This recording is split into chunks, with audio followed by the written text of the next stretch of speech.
தஞ்சை மண்டல செயலாளர் ஒருவரான இந்த மண்ணின் மைந்தன் அன்புக்குரிய தம்பி திருக்குறள் அவர் மிக முக்கியமான நிகழ்வுகளை ஒவ்வொரு காலத்திலும் செய்து கொண்டிருக்கிறது.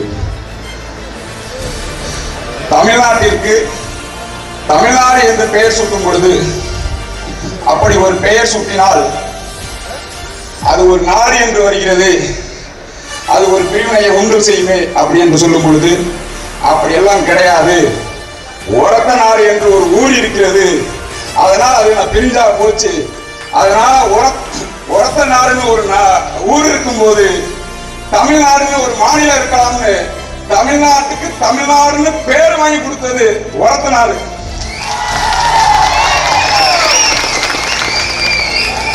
அப்படியாப்பட்ட ஒரத்த நாடு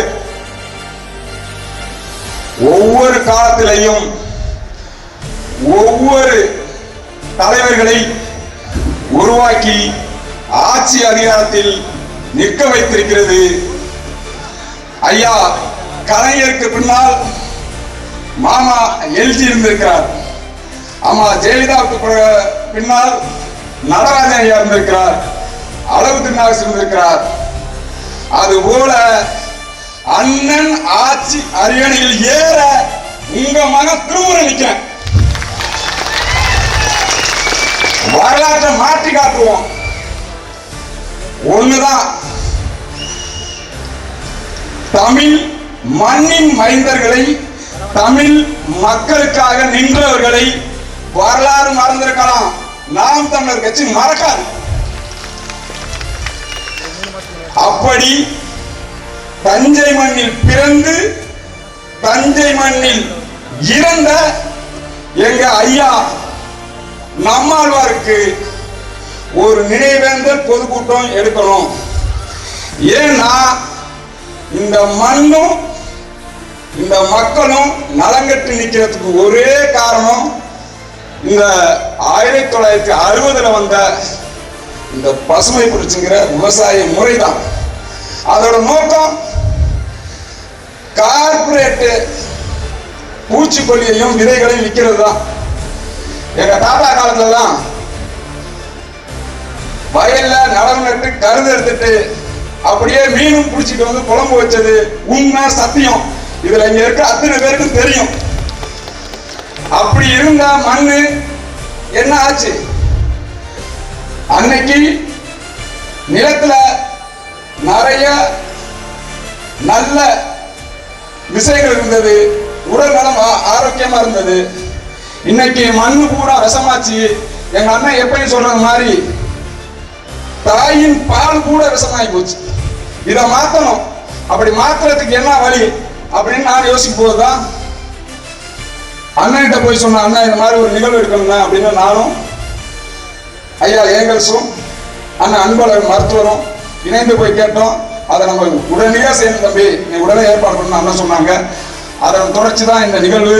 இந்த நிகழ்வுக்கு என் தம்பிகள், இந்த ஒரட்ட நாட்டு நாம் தமிழர் கட்சி தம்பிகள் ஒவ்வொருத்தரும், நான் குறிப்பிட்டு சொல்ல முடியாது, மாவட்ட செயலாளர்லேருந்து மாவட்ட பாசறை பொறுப்பாளர்கள் இருந்து அத்தனை பேரும் உயிருக்கு உயிரா தீவிரமா இந்த வேலையை செஞ்சு இவ்வளவு பெரிய வெற்றியை கொண்டு வந்திருக்காங்க. என் உடலில் இருந்த அத்தனை நாம் தமிழர் தம்பிகளுக்கும் நன்றி. அதே மாதிரி சோழமண்டலம் முழுமைக்கும் இருக்கிற மாநில ஒருங்கிணைப்பாளர்கள், மண்டல ஒருங்கிணைப்பாளர்கள், அந்த சோழமண்டலத்து தம்பிகள் அத்தனை பேருக்கும் கோடான கோடி நன்றி. இந்த ஒரத்த நாடு இவ்வளவு பெரிய மக்களை பார்க்கறதுக்கு பெரு உதவியாக இருந்த காவல்துறைக்கு என்னோட ரொம்ப நன்றி.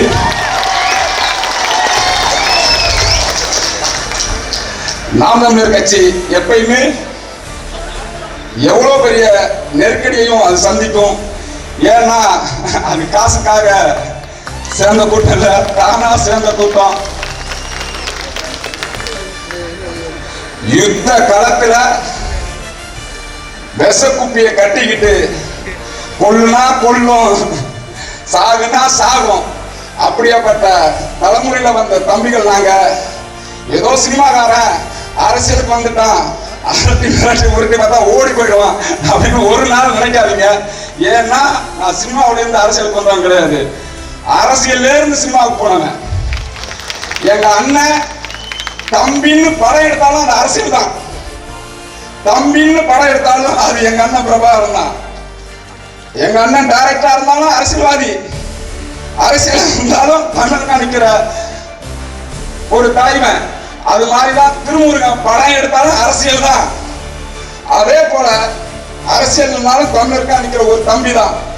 எங்களோட வரலாற்று மிக முக்கியமான ஒரு செயல்பாட்டை 26 தூங்கும். அது ஒடத்தநாட்டில் மட்டும் இல்லை, தமிழ்நாடு முழுமைக்கும்.